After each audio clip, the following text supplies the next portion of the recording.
মেয়েটা কি নাটোরে থাকে? কি করে বুঝলে? বনলতা নাম দিয়েছ তো, তাই বুঝে নিয়েছি। তাছাড়া আমি তাকে দেখেছিও। তোমার সব পোস্টে যে মেয়েটা ভালোবাসার ইমো দিচ্ছে, তাকে আমি প্রায়ই ফলো করি। কদিন ধরে তোমাদের কমেন্ট দেখেও বোঝা যায় তোমরা স্বাভাবিক নেই। বাহ, অনেক খোঁজ খবর রাখো দেখছি। রাখতে হয় বলেই রাখি। একটা সময় খুব করে চাইতাম তুমি নতুন করে কাউকে ভালোবাসো, আমার জন্য কেন শুধু শুধু কষ্ট পাবে।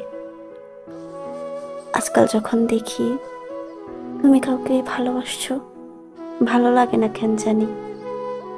জেলাস হচ্ছ? না না, তা নয় একদমই। ভালোবাসার মানুষটাকে কিভাবে ভাগ করি বলো তো? ভালোবাসা? এসব তুমি বলছো? এখনো আমি তোমার ভালোবাসার মানুষ আছি? ভালো লাগছে না এসব, বাদ দাও তো। হ্যাঁ, বাদই তো দিয়েছি। সেটাই বোধহয় দুজনের জন্য মঙ্গল। খুব বদলে গেছো তুমি। বদলে যেতে হয়। নতুন প্রেমিকার কপালে টিপ ঠিক করে দাও আজকাল। নীল রঙের শাড়ি পরলে বলো একদম পরীর বাচ্চার মতো লাগছে। ভালোবাসি বলার সময় আমার কথা একটুও মনে পড়ে না? না, মনে পড়ে না। তোমাকে মনে পড়ার যথেষ্ট কারণ আর এখন নেই। আমাকে বাঁচতে দাও। আমাকে কারো প্রতি মুগ্ধতা নিয়ে তাকিয়ে ঘোরগ্রস্ত হতে দাও।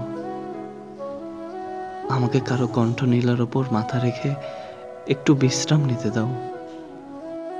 আমি তো বাধা দিচ্ছি না, তুমি ভালো থাকো এটা চাই, ভীষণ ভাবে চাই।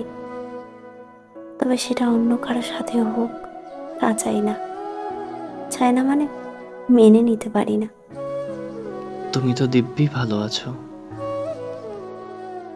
ওটা মনে হয়, আর কিছু হয় না।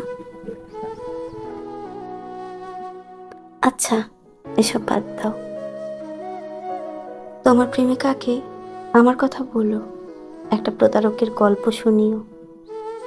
ভালো থেকো।